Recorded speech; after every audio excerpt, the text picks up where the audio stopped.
Hello everyone, my name is Sandra Oko.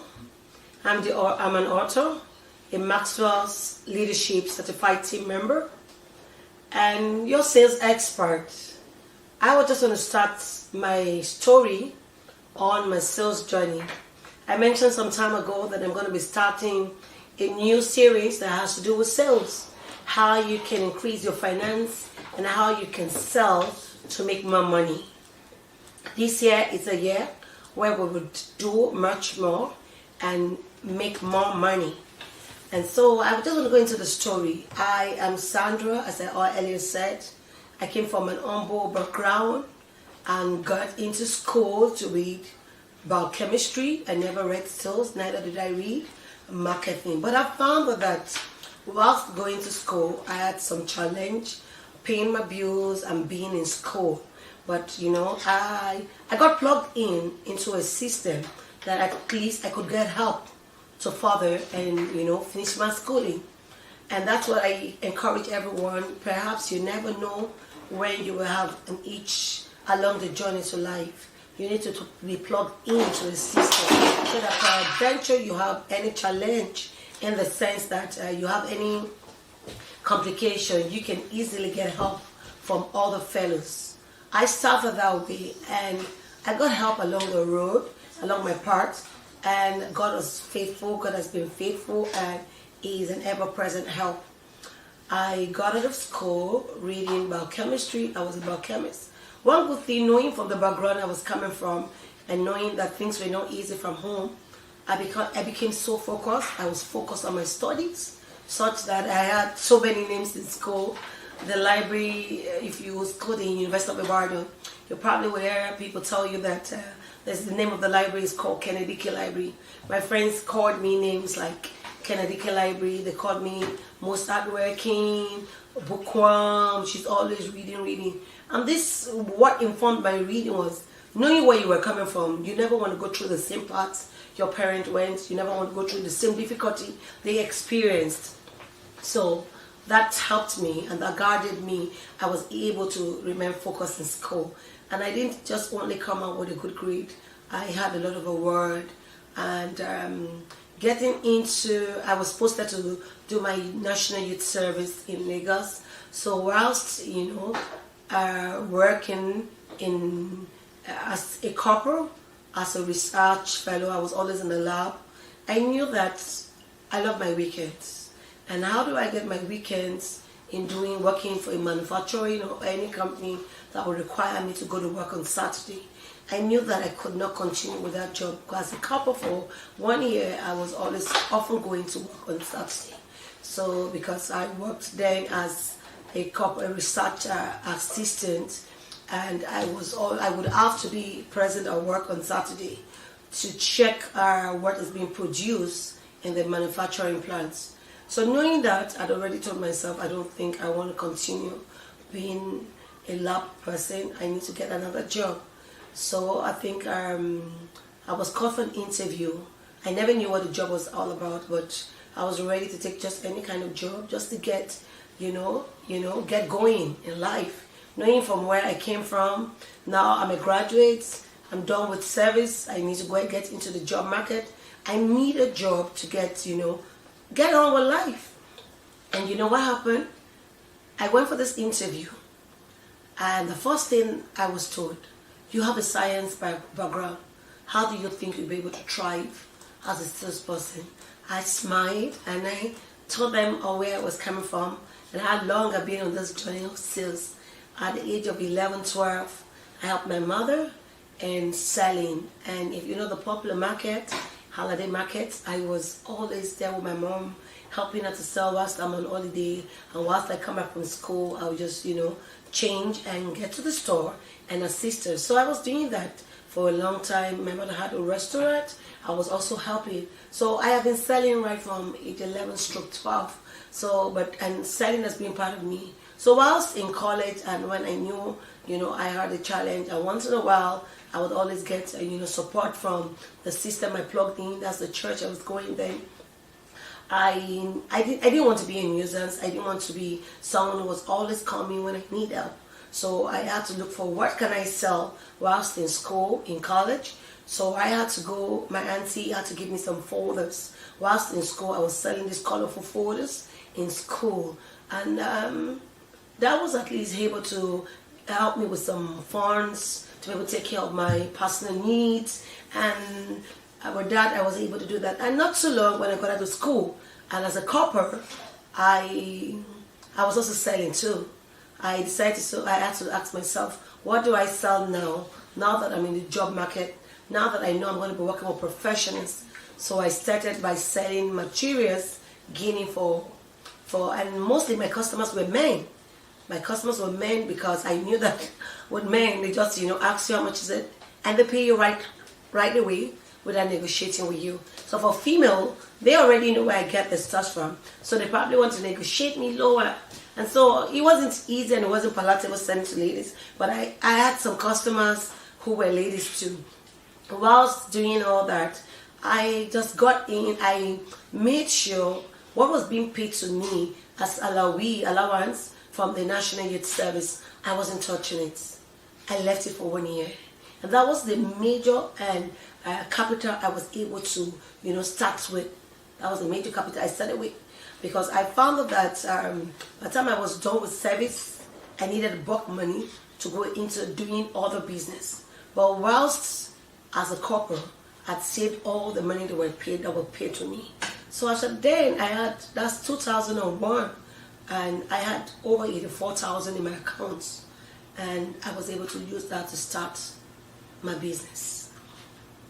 But whilst trying working still before I got the job, I had to look for means of sustaining myself. So the money gradually, I was spending it because there were no more inflow coming in there. It was just I just started a new job. I was being paid, but not as much as I would love. Most of my colleagues then, when we left school, went into the banking industry. Some went into telecommunication. Some went to, and they were being paid like more than 4 or 5 times what I was being paid. But I want to let you know that the sales background was what built me. And I want to encourage everyone, when you get an opportunity to take a job and you take a sales job, it's a building process for you. It built me because when I took the job, it wasn't a job I thought of ever doing whilst in school. And whilst in school, you're thinking, I want to work in oil and gas, I want to do this, I want to do that, I want to work in this plant. Now, sales was never in my plan. I never saw it as something I was going to do. But eventually, that was the job I landed in. But I knew that I've been selling all the while and I had a passion to sell. So, and that was one of the reasons when I got the job, I knew my friends then in school would tell me, Sandra, you can sell anything. You can sell anything. So they knew that I was a good marketer. I could, make you buy what you do not want to buy. So I knew that I have that as a passion, I have that as a skill. So when I got into this job now, I have to prove myself that I can sell. And then, that was my first job after NYC. It was an IT company. I was meant to be selling IT software. And software is different from selling IT hardware. Hardware, you can sell the physical products, but with software, you're selling intellectual property. So I began my journey as a salesperson. I knew I needed to go for a training. The new company engaged me. They gave me a series of training. We had training in-house, we had training outside, just to get me ready to be able to hit the road. Once they thought we had gotten enough training, I was given the products. And for you to sell, you must master and know your products. So I started selling. I started understanding and reading and finding out, why would any organization want to buy my software? What are their pain points? What kind of pain points do I need to look out for to be able to sell? Because you need to find out what the problem the customers are having. And you need to find out how would your solution be relevant to them. So I started the process. I would stay back in the office, read the yellow pages to know what companies I need to approach, to know what their services are and why they would need my solution. I started that process, and as you would have it, after 1 month, resuming to a new job as a sales person, I had to hit the road. It wasn't easy at all. The first 2 weeks of my journey, I was always crying. I wanted to stop the job. My skin became darker. My shoe, I was always visiting the shoe cobbler. Then I wasn't given a car to do sales and marketing. I was often working down long trips, look for a bike to cut the journey, because sometimes the traffic could be so bad. And maybe I have listed that I was going to visit 4 organizations. And because of the traffic situation then, I want to reach out to the 4 companies I've listed for the day. So a lot of times I might have to get them from the bus and take a bike. And oftentimes my skirt will be torn at the back. So weekends I'm always either at the shoe cobbler fixing my shoe or getting my skirts, sewn back and getting myself ready for work the following Monday. This was the exercise I went through for like a year. And as God will have it, everything went well for me. The first few years was not easy, but I broke through. I did not only sell to an organization they have never sold. My boss, my MD and my ED were the pioneer marketer when they started their company. They were the ones selling. I guess when the company needed to expand, that was when they brought us in as salesperson. I was the first sales lady in that organization, and my colleague Femi, he was the other person. We were 2 in number. That was the year June 2001. We started our journey. It wasn't easy because I was always on the road. My skin color changed. I was getting darker. I get back home so tired and everything. But I continued my journey as a salesperson, and I broke through. My MD and ED had often sold to financial institutions. They've never sold to organizations like the manufacturing. When I went into Unilever, I sold a software as a then 3 million naira. If you convert it to this time with inflation, that would be like about 20 million, 25 million. And I got the first deal. It was, mind-blowing for me, and also, and a milestone achievement for the organization, because they've never sold to any manufacturing industry. I kept on that journey. I made another sales to Nigerian breweries, and Nigerian breweries was God arranged that for me. I got into Nigerian brewery. It was a cold call. I don't know anybody, and I needed to go in there to sell. And perhaps the MD of that company then was expecting a Sandra, and I got in there. I was another Sandra.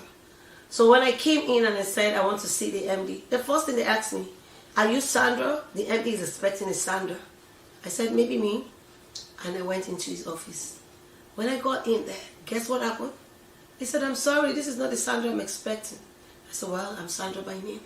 I showed him my card, business card, and he said, "Oh, okay, young lady, how may I help you?" And I told him that we have a software I think will be of relevance to his organization. He gave me an audience and immediately took me to the white girl, Alan Park, who then was the financial director in Nigerian breweries. All this happened 2001, 2002, 2003. And as you would have it, we had a lot of demo, having live demo to just prove the concept that our solution would be what they need. And so we did a lot of demo. Took us like 3 months, 6 months to get a deal. But I will let you know that because we already have an organization in the manufacturing using it, they were able to give me audience. They were able to say, "Okay, let's have a trial run. Let's see how it works. And if it meets their proof of concept, they will buy the software." And that was what happened. God favored me. We met all the requirements. Though it was not easy because every day we were receiving that. It was like a 3 months proof of concept that we had with them. But eventually, we did not only met their need, we went far and above it. And we sold again. We sold about 3-4 million naira as of 2002, 2003, which in this time will probably be like over 25 million, maybe $10,000 and the rest. And that was it for me. I knew that I could do it. And my boss would tell you, Sandra can open any door. Because I became friends with gatekeepers. I became friends with customer service officers because I want to be able to get an inroad. I want to encourage and let you know that once you get into sales, everybody ought to be your friend. Because at this time, sometimes you get to companies and organizations that you don't know anybody and nobody is referring you. How do you break in? I have often broken in to companies I never knew anybody. I've never marketed before. My company, my bosses do not have any contact there. I broke into them by becoming friends with the gatekeepers. These gatekeepers, I mean the security men, the men that are at the gates. Because sometimes, if they refuse you from entering an organization, there is no way you can come into the organization. And I have to strike a deal with them, make them feel comfortable to deal with me, and sometimes they're not willing to talk. I look for something that would, strike a conversation. I could tell you, oh, your perfume smells good. Oh, you have a nice hairdo. Oh, your shirt looks nice. This is a means for me to break their ice. Because a lot of times people don't want to talk to you, they don't know you, you're a stranger. But because I want to break the ice, I want to be able to get in. I want to be able to get a contact. Severally, these gatekeepers have been the ones that have helped me. Some of them will give me contact of the MDs and will tell me, please, do not disclose. Some will give me the contact of the IT managers, head of information tech, and their chief operating officers, and that's journey. This is my journey. This is what I went through in order to be able to sell. I want to encourage you out there who is thinking sales is not meant for you. I did not only make those sales. I had so much confidence. I was able to go to any organization, not minding what they would tell me. I had some cold call. I had some people work me away from their office, but I did not give in. Like you always know, failure makes you humble, but failure and success together keeps you resilient, making sure that you know that, yes, I will fail, but I'm going to rise up again to make sure I succeed in selling. Because that was the only way for me to sustain myself. That was the only way. Because one, I don't know any other job there. I don't know any other thing there. But in that period of 5 years I stayed with this first organization, I grew. I got stronger and I got better in selling. I knew a lot of companies. I was able to work in anywhere to get the doors open. My MD then would tell everyone in the office, if you care to know, just give the clients to Sandra. Sandra is going to open the door. She knows how to open the door. And so, peradventure, you're finding it difficult. How do I start my sales journey? It might not be easy, but I want to encourage you. Keep at it. Try it. Sales is a job that every fresh graduate should go into. Reason being that once you go into sales, it builds your confidence. It builds you. Your confidence level goes high. And it prepares you for the job market. And it prepares you for the world at large. So I want to encourage you. I'm going to continue the series. I want to show you how you can sell anything in order to increase your sales, in order to increase your money, in order to make more money. I want to say thank you for starting the series with me. So we'll meet in my next episode. Please stay tuned. Please like, subscribe, and hit the notification bell so that you can often get notified when the series is up and running. Thank you so much and have a blessed day. Bye. I am Sandra, your sales expert. Thank you.